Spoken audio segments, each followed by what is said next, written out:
Terjebak satu malam yang indah. Bab 032. Cih, mana ada maling mengaku. Kalau ada, penjara penuh pasti, hahaha. Tawa Rossana pecah, dan plak. Rossana memegangi pipinya yang terasa panas. Sebab mendapatkan satu tamparan kuat dari tangan Awan. Pipinya sampai memerah, bahkan telinganya berdengung. Ernia membungkam bibirnya, saat melihat hal itu terjadi begitu saja. Kamu tidak tahu apa yang terjadi di antara kami, Ros. Jadi, jangan pernah ikut campur. Urus saja urusanmu. Aku pikir, setelah menikah kamu akan sedikit bertindak dengan kewarasanmu. Tapi, menikah justru membuatmu semakin gila, sindir Awan dengan seringai di wajahnya. Tangan Rossana mengepal kuat, dengan rahang yang mengeras. Kepalanya mungkin saja terlihat mengepulkan asap. Sebab jengah dan marah dengan ucapan Awan yang menghinanya. Dia terlihat sangat marah dan tersinggung dengan kata-kata Awan.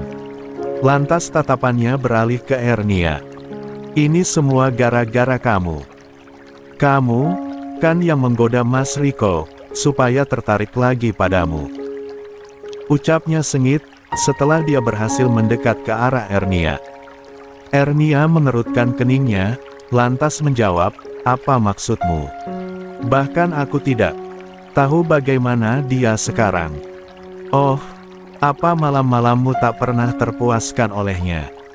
Lantas menyalahkanku, sebab dia membandingkanmu denganku, Cibir Ernia yang mulai kesal selalu dipojokkan dan menjadi tersangka utama.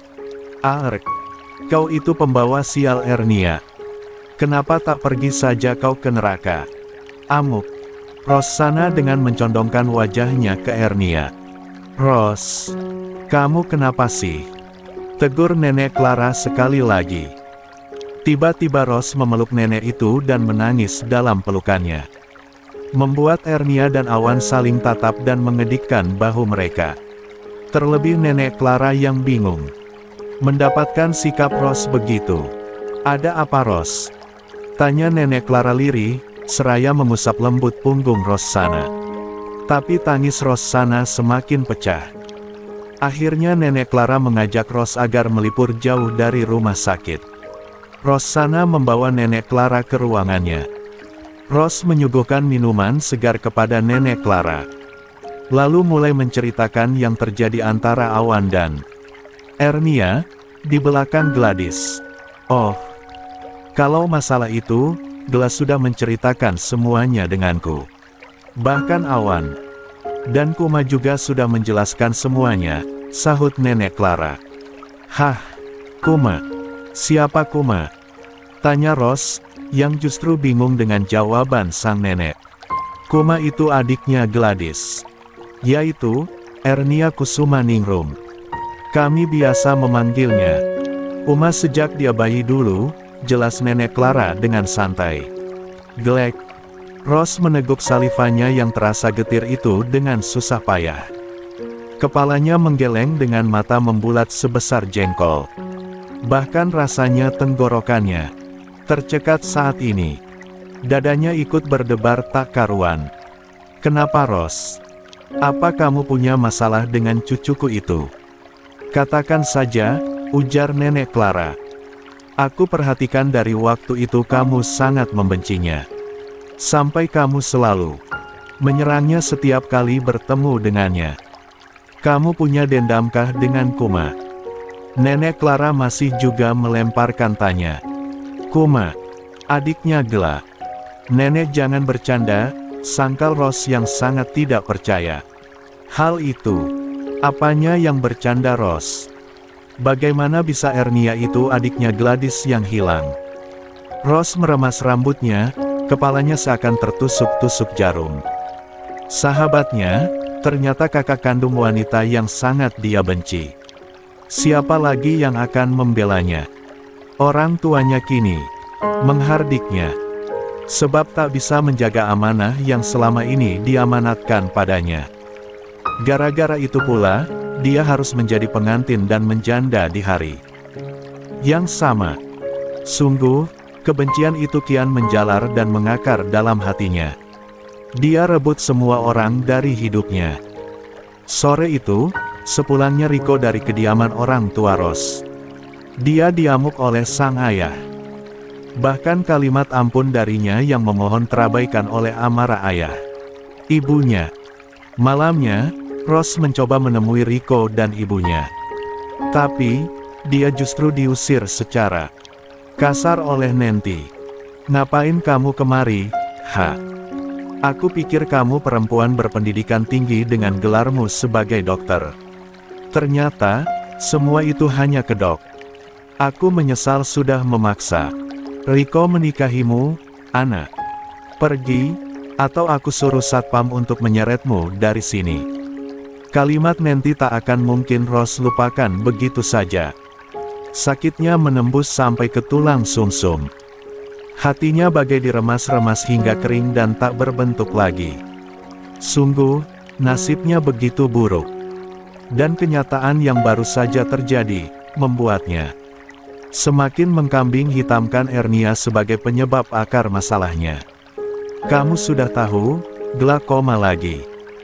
Kali ini, rasanya aku sudah tidak yakin dengan keadaannya. Sebab dia kemarin sampai mimisan, Ros," ujar Nenek Clara dengan wajah tertunduk dengan genangan di matanya. "Apa?" Ros tercengang seraya menggeleng kuat. "Apa ini semua terjadi gara-gara wanita murahan itu lagi?" celetuknya. "Jaga bicaramu, Ros. Siapa yang kamu katakan murahan?" "Astaga Nek. Nenek itu baru bertemu dengan Ernia, jadi nenek belum tahu siapa sebetulnya ular itu. Dia itu sangat berbisa Nek. Wanita penggoda," ungkap Ros, mencoba untuk menghasut sang nenek. Nenek Clara sontak berdiri dan kembali melayangkan tangannya, plak. Matanya nyalang hingga menembus ke jantung Ros sana, yang memegangi pipinya yang terasa sakit dan panas. "Kalau begitu, jangan mencari kami lagi. Khawatirnya kamu akan terkena bisanya, Ros. Permisi." Nenek Clara berjalan keluar meninggalkan ruang kerja Ros sana. Ros kian meradang. Kebencian yang tumbuh sejak dia tahu Ernia adalah wanita yang menyakiti Gladys semakin subur, saat dia tahu, jika Ernia adalah mantan istri Riko dan Aditya. Sejak saat itu, Ros sudah sangat membencinya. Kini, setelah hampir sebulan dia menjanda dan selalu mendapatkan penolakan saat ingin bertemu dengan Riko, hati Ros semakin kuat membenci Ernia. Padahal, antara dirinya, Riko dan Ernia tak terhubung sama sekali. Hatinya berkecamuk, membuat kepalanya pusing. Dia melepaskan seragamnya dan melemparkan ke atas bangsal. Lalu, meraih kunci mobil dan pergi. Liri Awan, yang sedang duduk berdampingan, berjarak sekitar 2 kursi. Sahut Ernia tanpa menoleh ke arah Awan. "Aku, begini," gugup Awan. Ernia akhirnya terpancing untuk menoleh dan menatap pria yang kini adalah kakak iparnya. Dia mengerutkan keningnya, saat melihat Awan berkeringat dan sangat gugup. "Kenapa, Kak?" tanya Ernia, memberanikan diri. "Bisakah kamu jangan memanggilku dengan sebutan itu? Aku sangat merasa aneh," sahut Awan menghilangkan rasa canggungnya. "Oh, lalu, aku harus panggil apa, dong?" "Pak," balas Ernia dengan kedua alis terangkat. Awan menggaruk kepalanya yang tidak gatal, dengan senyum samar di wajahnya. Sejujurnya, hati Awan masih diselimuti penasaran. Siapa ayah biologis Kinan? Tapi, semua keadaan yang ada, membuatnya bingung. Harus bagaimana dia menanyakan itu pada Ernia? Janganlah. Kan, kamu sudah bukan karyawan perusahaanku lagi," tolak Awan dengan senyum simpul yang tipis. "Jadi, Panggil apa? Kata Kak Gela, aku suruh panggil, kakak kan? Ya aku menurut sama. Kak Gela saja, sahut Ernia jujur. Awan semakin canggung. Sebab mereka hanya berdua. Ernia baru saja keluar dari ruang rawat sang kakak. Sementara Nenek Clara tadi bersama Rossana. Jadi, suasana sangat kaku dan kikuk. Lupakan saja. Sebenarnya, ada masalah apa kamu dengan Ross? Kenapa Ross sampai berbuat kasar padamu? Awan akhirnya mengalihkan topik. Sejujurnya dia ingin sekali meminta Ernia agar mau melakukan tes DNA bayi Kinan. Mumpung mereka berada di rumah sakit dengan fasilitas lengkap. Tapi, bibirnya sangat kaku untuk mengutarakan keinginannya itu. Dia khawatir kalau Ernia merasa tersinggung atau tak berkenan. Tapi, rasa ingin tahu tentang sikap Rossana juga mengganggu pikirannya. Sebab, selama ini yang dia tahu, Ross itu tidak pernah sebarbar itu jika bersikap. Nah, aku juga tidak tahu apa yang menjadi penyebab kebenciannya kepadaku. Mungkin, karena dia sahabat Kak Gela. Dan dia tahu apa yang pernah terjadi di antara kita. Seperti yang selama ini Kak Gela kira, kalau kita ini pasangan selingkuh, terka Ernia. Sebab, memang Ernia tidak mengerti kenapa Gladys bisa semarah itu padanya. Awalnya dia pikir karena Rico. Tapi, saat Ernia tahu jika mereka akhirnya menikah.